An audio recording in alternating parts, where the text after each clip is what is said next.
She also worked with the Applied Foreign Affairs Lab in Vienna with engagement in urban research projects in Ghana and the Democratic Republic of Congo. Furthermore, she's an edge expert and currently involved in issues of sustainability and green building practices and their impact on the built environment. Aside from leading Studio Elementals, she is on the advisory board of Open House Lagos and engages with urban research stakeholders, such as the Lagos Urban Design Initiative, LUDI. Stefanie speaks at conferences, and her work with Studio Elementals and her personal interviews have been widely published. Ladies and gentlemen, please welcome our first speaker, Stefanie Adisa. Well, thank you very much, Architect Grisaluto, for this generous introduction. And also thank you very much for ATO for inviting me to this lecture. I hope you can see my screen that I've just been sharing now. Okay. Yes, so we can see your screen. Okay, wonderful. So I would like to start with mentioning that our work at Studio Elementals strives towards making a positive impact on emerging urban environments, which are very rapidly changing. And therefore, the theme of adaptive architecture means a lot and is really important to me personally as well. Adaptive architecture can be used as a term, and it's usually means a framework which changes its structure, behavior, or resources according to request. It's often driven by internal data and also includes buildings that are designed to adapt to their environment, inhabitants, and objects.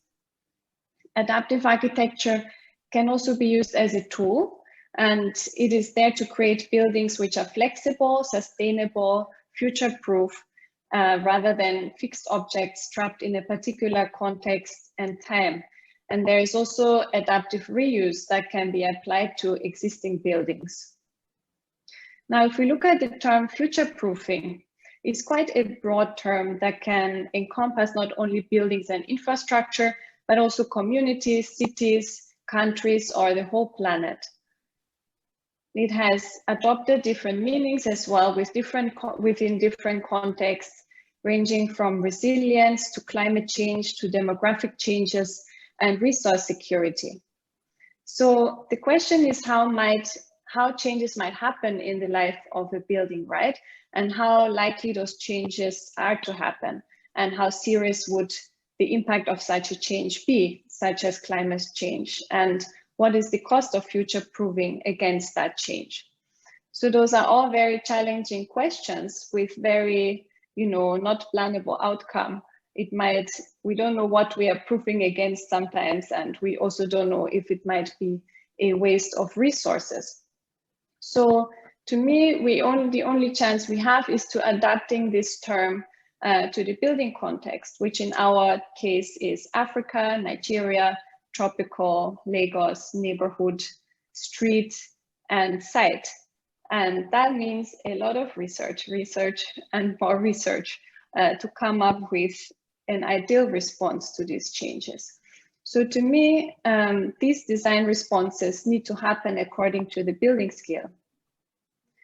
And I will now lead you through a variety of projects in different scales to give examples of how research can impact an output of a building and also help in the design process. So this first example is a spatial installation scale. It wasn't actually a building that was the output. It was a work for the Marrakesh Biennale in 2016. And the project explores the peripheries of the city through various different ways. So it's basically a spatial research that was done with the help of a video installation and drone shots, as well as perspective views and also flying and also inhabitants walking between the streets. And this was later on put into a spatial installation that was quite immersive into these dome-like structures in Marrakesh, and as well in Accra for the Charlie Water Festival. And I think this was, is a more alternative way of research. It's not research per se in the academic way, but it is research that is very valid in the architectural world, and that can also help us, portray different experiences of the city.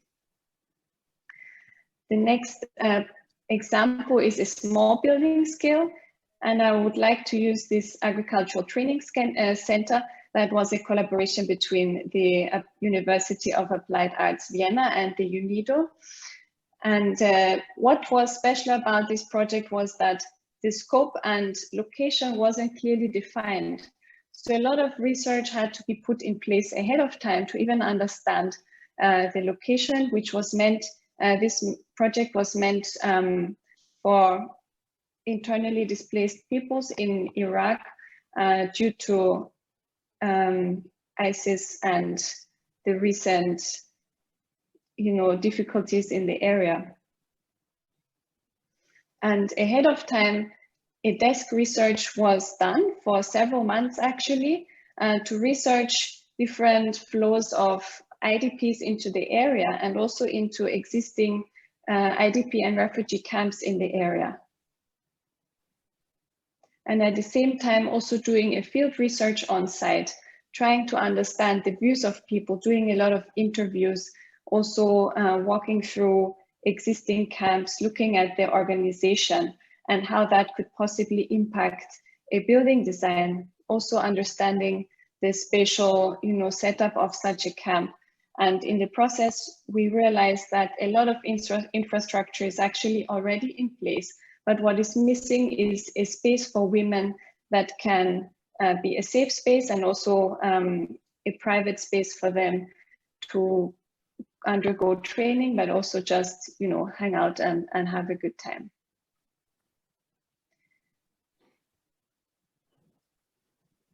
Then there's always, the possibility for additional research once a project has been completed. In this case, there was a student project after which an exhibition was also held at the University of Applied Arts and an additional publication.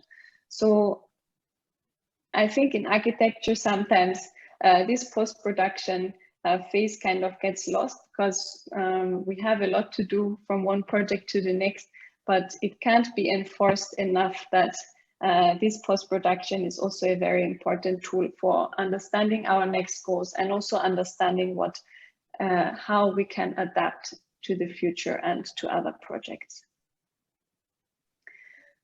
Then I would like to continue with a medium building scale. This project is located in Lagos on Admiralty Way, and the special approach in this case is how the building is embedded into its surrounding context in a way that it is more accessible to many people around compared to other projects in the area. So a lot of detail has also been put into the landscaping, and you can see that the site is very open. It's almost as if the street kind of draws in to the building and includes the building into its urban environment. So to me, site plans are a very important tool to show context and to understand context and how we can work with it. A lot of times architects a lot of people see the site as one rectangle that is independent of the rest of the surrounding, but that's not the case for us architects. Then I would like to also give a large building example. The client was into agriculture and requested for a lot of urban farming to happen in the building, and with also a lot of planted elements. So to prepare for this project, we did quite a lot of research into this direction, and I will lead you through that in a second. What was also special is the location on Gracefield Island in Lagos of Chevron Drive, which means that we have an empty site. There is no immediate context, and we now have to draw from maybe history, cultural elements, and we need to come up with a design story that is still interesting and has an impact on the building. So of course, we always have to do site analysis, and also wind analysis, very important in such a case. And we looked a lot into urban farming and how this could translate into or can be integrated into a building, such as outdoor community gardens or vertical gardens or even greenhouses. In the process of that, we also realized that the initial natural environment of the Lagos Lagoon was mangrove forests, which kind of has been forgotten over the years because now we only see buildings and water. And mangrove forests are actually quite fantastic in the way that they form a cyclic system. And I will explain that more here. So once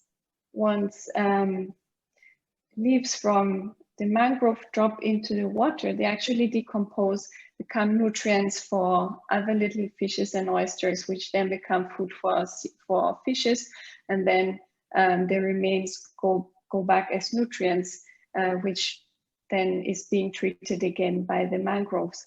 And it's quite interesting because this same system is used in aquaponics, where you use a fish farm to water plants. So the nutrients of the fish remains are being pumped into the earth, and then comes nutrients of plants. Then the plants clear the water, which is now becomes a beautiful cycle. And these two logics can actually be transformed into a building logic as well. If you think about it in a broader term. So a public lagoon can,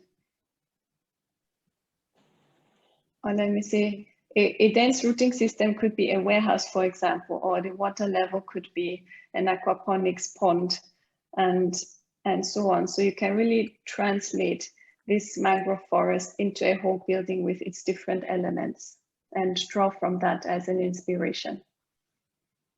You can even take several elements of this mangrove forest, and turn it into architectural elements such as screens, facade elements, and just spatial moments. So what I'm trying to say is really that if we do our research and also take inspiration from further away, we might also come up with something very meaningful and interesting and new in the current context that we are in, something that is for the future. Then the last project is on an estate scale. It's called the Palm Estate because the project is located within an existing palm plantation. And what is wonderful about this to start with is that we have existing trees that are even in a grid. And second, we have the very rich Benin building culture that we investigated in the course of this project. So there's actually so much to draw from existing cultural knowledge or even lost cultural knowledge. So there, for example, the urban layout of the old Benin city, which was actually the longest wall system in the world, which is so interesting, and a lot can be drawn from that also in terms of section. There is the traditional courtyard house of Benin, which goes from increasing privacy to from more public to more private buildings. And then we can also learn from the courtyard systems, from drainage systems, impluviums, and trees within our buildings, and how that also translates into a whole estate layout. So we followed the palm grid, which is actually a triangular grid. So you can't have a rectangular street grid working with an existing palm grid. And this can also follow into the details such as driveways and how the street feel comes about. Everything becomes different, and the palm grid is something that you can really rely on to come up with a more interesting or more adapted design solution. this would be the result of it. So it comes up with a spatial plan that is way more organic compared to a rectangular grid. So thank you very much for listening. I hope I didn't take too long. And yeah, thank you very much. Not at all. Thank you very much, Stephanie. That was really interesting.